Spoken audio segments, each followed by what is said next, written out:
This story was submitted by a listener. I want to thank him for finding this story and sharing it with the audience. Some of you Reddit junkies probably already heard it, but for those of you that haven't, here it is.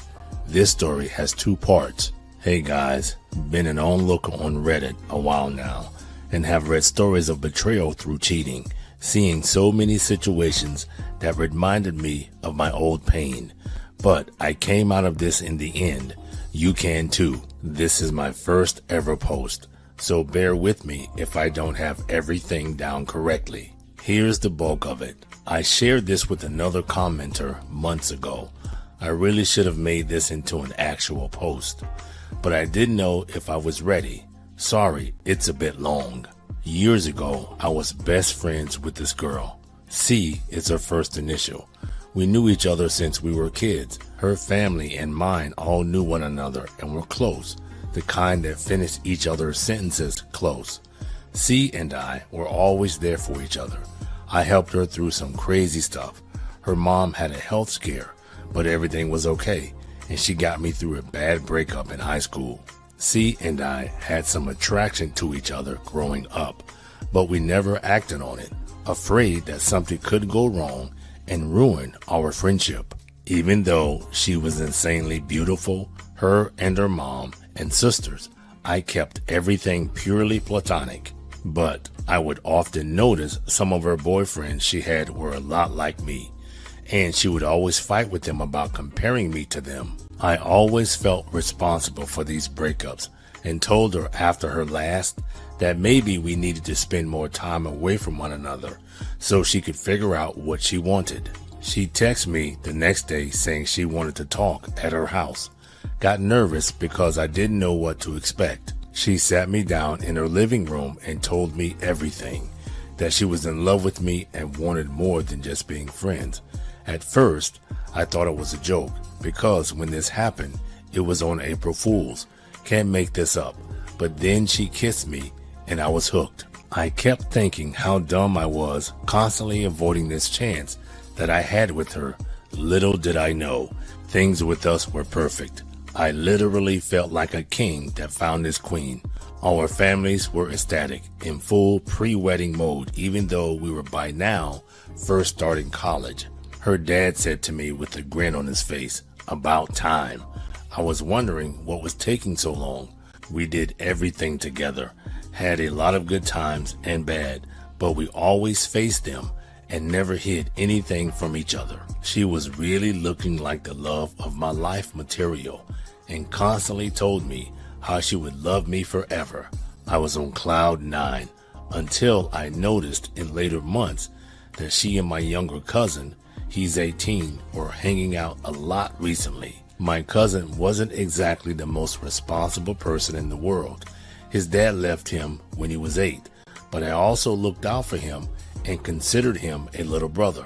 I noticed he would at times look at my girl the way dudes look at any girl they're on the hunt for, and calmly asked him what's going on, and he would sheepishly say nothing and walk away. I didn't pay any attention to it at the time. One night, when C and I were chilling in my dorm watching a movie, she randomly said, "Please don't ever leave me," in a sad voice. I told her that would never happen, but all she did was give me a sad smile. After that, things started taking a turn. She grew distant and kept withdrawing from me, even when we had sex. As much as we loved it, it felt like it was becoming a routine to keep me happy instead of keeping us happy. This went on for about 5 months. Then, by Valentine's Day, she was back to normal, all loving, fun, and full of attention. I even bought her a diamond necklace with money I saved up. It was a good day, which makes what happened even more bitter. I had plans that I was going to propose to her that night, but I had forgotten to get the ring from my dorm. After I dropped her off, I went back to my car and checked to see if it was there before I drove away to my dorm, and sure enough, it was there. Dropped it under the seat. As I was getting ready to go back in to surprise her, I saw my cousin drive by and park right in front of her house. My car was in the shadows, so he didn't see me. But he went to the door, C opened it, and they were talking. He kept trying to kiss her, and she feebly told him no, but then they were in full makeout mode. She took him by the hand, and they went inside. Didn't even bother closing the door fully. I was livid. I actually started breathing hard and heavy. Felt like I was going to pass out. I couldn't believe what I just saw. My heart was telling me to wait before I did anything crazy, but my brain said finish this. I got out and ran to the door quietly, going inside the house. No sooner do I go in, I hear her in the living room moaning wildly and him grunting. I was seeing red, but I stayed in control. I took out my phone, hit record, quietly walked to a corner of the living room and saw what I could never unsee. Her riding him, bouncing like some damn banshee. Once I had enough proof, I called out to her and they both freaked out. She jumped right off of him and they just looked at me speechless. Then she went into sobbing mode, claiming, I can explain. Please don't hate us. My cousin was pale, knowing I could easily beat him into oblivion, but I didn't stay around. I showed her the ring, told her, you threw this away, and left. I got what I needed and just left them as they chased after me, putting on their clothes, trying to BS their way out of getting caught. Then came the insane text. Things like, I'm sorry, please talk to me. It's not what you think. You don't know his story. It just happened one time. He was being a good friend. He was helping me. And I couldn't tell you. Don't break us. We can fix this. You're being petty and immature. And my favorite, it didn't even last long. To finish, she tried to shift blame onto me when I didn't respond. But that all went to shit for her when I exposed her. And the fallout was a nuclear mess. Her sisters, except for the youngest, tried to blame me for all of it and trick me into taking her back. But I wasn't having it. Then they told me it was going on for 5 months. Around the time I noticed them getting close, she basically kept sleeping with both of us. No protection from him. I knew right there I was done with her. They were barely clothed when I busted them. Her in only her bra, and him in only his damn socks. It was like watching a porn movie, only in real time, and me as an unwilling audience. The sounds and things she did with him in that moment, I thought only I could get her excited like that. She claimed she always loved my body.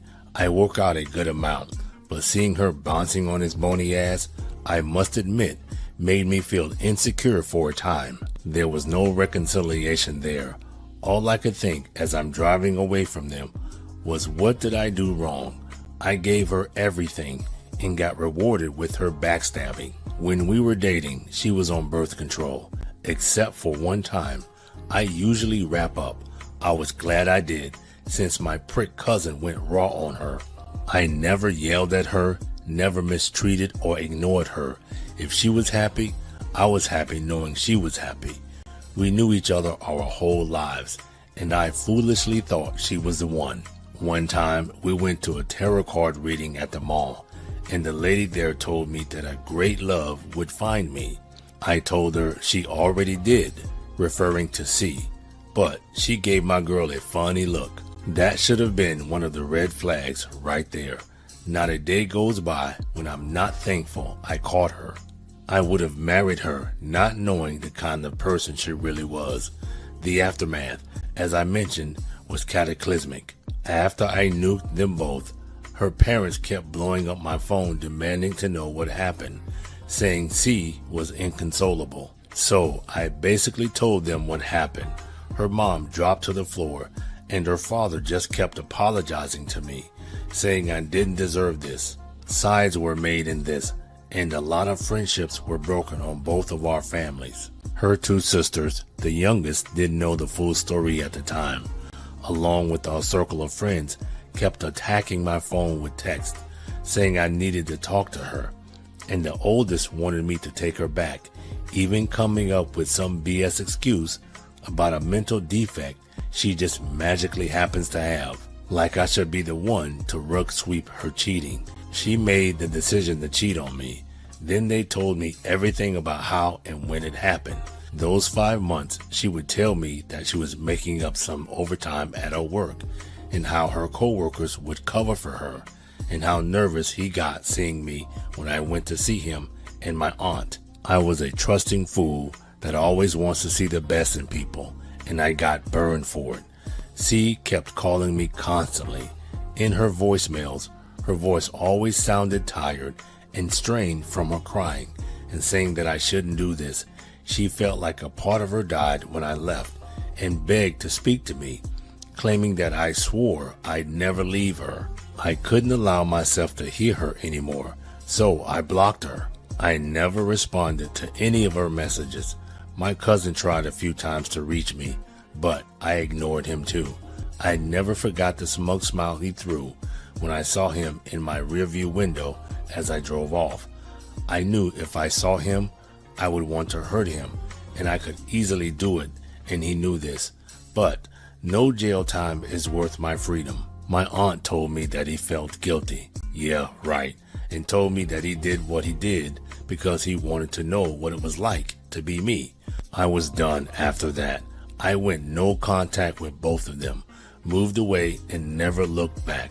I was 22 at the time. She was 20, and he was 18.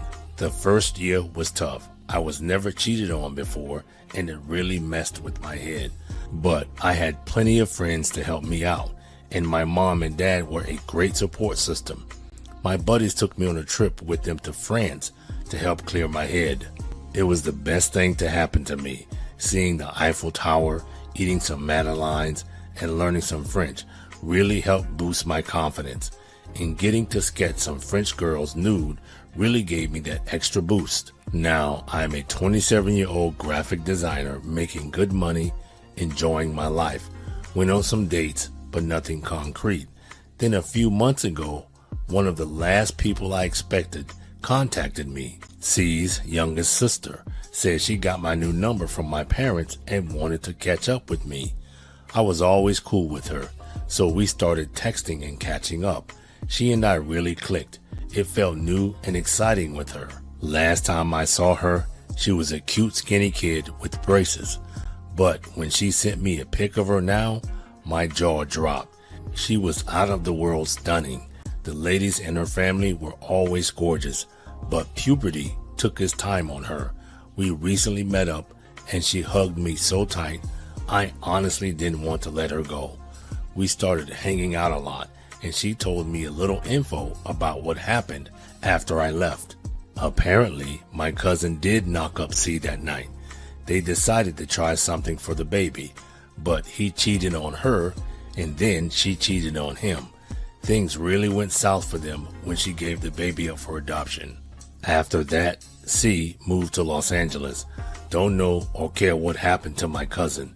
She said she never forgave her sister for hurting me, and said that she used to have fantasies of me and her playing house. She had a crush on me and said that she always thought about me and I was a perfect guy that her sister didn't deserve. I told her I like her too and would like to start dating her if she'd have me.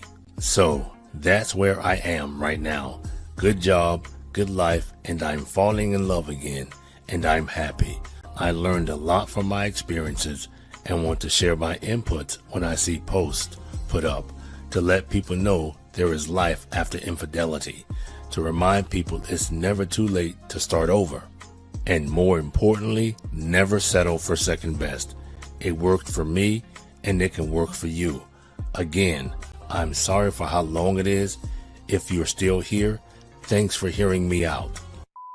Here is the second part to this story. Well guys, I'm back with some new updates on how the confrontation with C went after 5 years of no contact with her. And boy, did it get messy. A and I went to her folks' house to an event celebrating her little cousin, a birthday. I didn't understand why she was so excited at first, but this was her favorite cousin, and he taught her how to play piano. So I guess she wanted to show me off to him. The dude was pretty cool too, and was a beast on those keys. The party was good and everyone was having fun, with A and I talking to her parents. Her dad still joking about wedding dates with us. Everything was flowing well. Then, through the crowd, I see the old circle with C as their ringleader. I was amazed to see how good she still looked.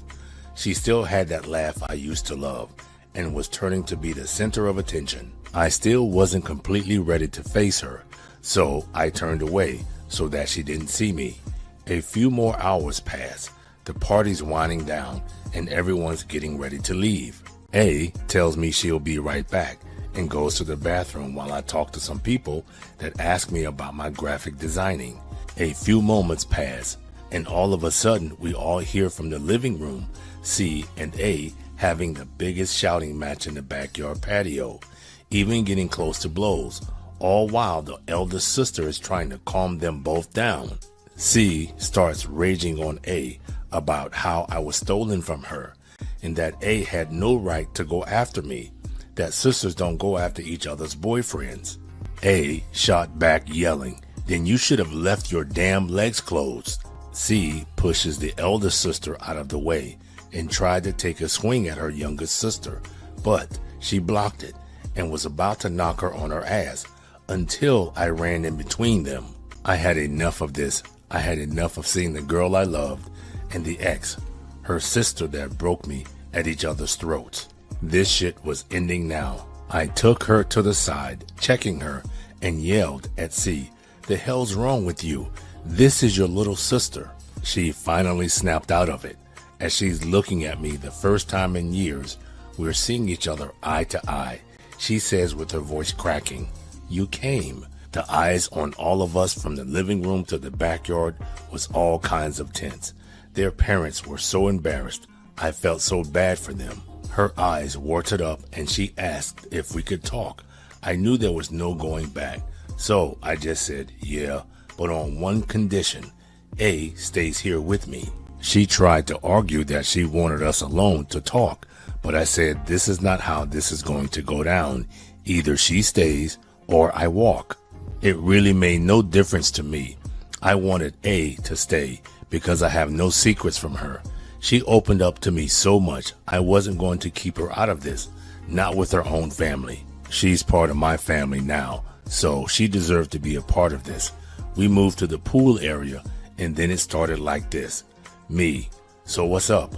C, "You look good. Blue was always your color. It's really good to see you." Me, not taking her bait, but being polite. "Thanks. What's this about? What do you want?" C, "I know I don't deserve anything from you, but I just want you to know that I thought a long time about what I did to you. You were so good to me, and I screwed it all up. Believe me when I say I don't know why I did what I did." Me, "That's a damn lie, and you know it." C then starts trembling and whispers, "C, I don't know how much you know, but AP and I had a daughter. I named her Annalise." I was getting pissed. When we were together for those 3 years, we talked about what our first kid was going to be named. If a boy, Elkin. If a girl, Annalise. Annalise was my grandmother's name, and she adored C when we were little. The fact that she still named her kid after my grandmother had me seeing red for a little bit. Even A was surprised by this. I'm guessing C never told her family the baby's name before giving her away. A took my hand and rubbed it. We stared at each other before C cleared her throat, giving a nasty look at her sister. C, "Why is she still here? This is between us." Me, "There is no us. A and I have been together for a year, and it's meant more to me than the 3 years I was with you." Looking at A, "I love her, and I want a future with her." A was tearing up, smiling at me, holding my hand tight. It kind of hurt. Me, "Whatever you say to me, you say to her." C, "She's been obsessed with you for years. She used to write love poems and recite them to her stuffed animals thinking you were playing house. You're not supposed to be with her. You're supposed to be with me." Me, looking at A, smiling, "You wrote poems about me? Can I see them?" A blushed, smiling back and said, "They're pretty lame." Me, "Let me be the judge of that." C, cutting us off, "Look, I know you're with her just to hurt me, and I get it. Eye for an eye. You with my sister, me with AP. But can we just start over? I am better now. I made a shitty mistake, and I'm so sorry. I am human. People mess up, but I learned to be better. I can get back your trust. Let me make it up to you. Will you at least give me that? The stone's on this girl, I swear. At this point, I was done. Me, you wasted that years ago when you chose to betray me on Valentine's Day of all days. No, you need to hear this. For those 5 years, I kept asking myself, what did I do wrong? Why wasn't I enough? It took some real soul searching to see that the problem wasn't falling in love with you, it was being blinded by you. I used our friendship to blind me for what you really were, and why your boyfriends before me never stuck around. You're empty, always looking for someone to fill that glass of nothingness inside you. You never figured out what you wanted. I won't be another pouring into your glass. I honestly thought seeing you was going to be tougher than this, but I don't feel anything for you anymore. I had plenty of time with new people, new hobbies, and new places I've been to help me heal. What we had was fun, but we're different people now. I don't see the girl I grew up with when I look at you, just someone that needs to get themselves together. I found my special someone, and it's A. I love your sister, and I am hoping one day we'll get married when the time is right. You want to make it up to me? Be a better sister. Get your shit together and stop this fighting. You used to be her hero. Start trying to earn those points back and go from there. C was in tears, shaking as if someone dropped a bomb on her. She knew right there this was over between any reconciliation she had planned. She was trying to say something, but ultimately she shut her mouth and then shook her head to me as in accepting it, I guess. She then asked to speak to A alone and called over her elder sister. So I gave them space. At the end, all the sisters cried and hugged each other. I think they finally came to some understanding. Their mom, who watched them, looked to me with tears, holding my hand, kept saying thank you to me. Their dad also thanked me, and with a big hug.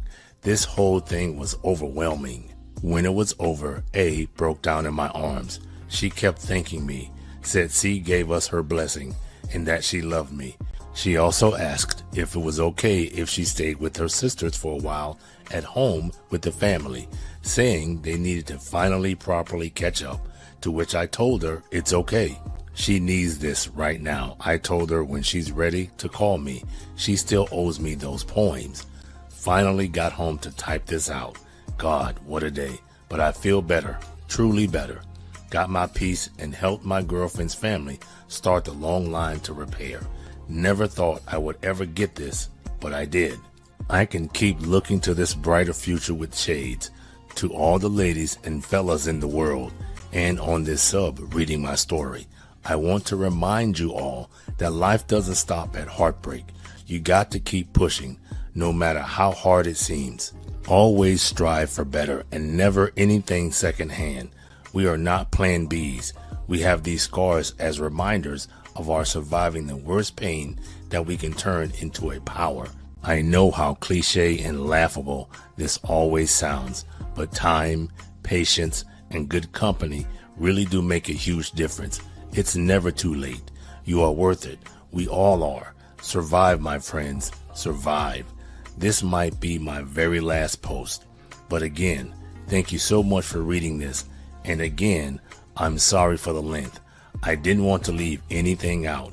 Good vibes, everyone. If you enjoyed this type of content and this video, please like, comment, and consider subscribing to the channel so you will be notified when I upload new videos.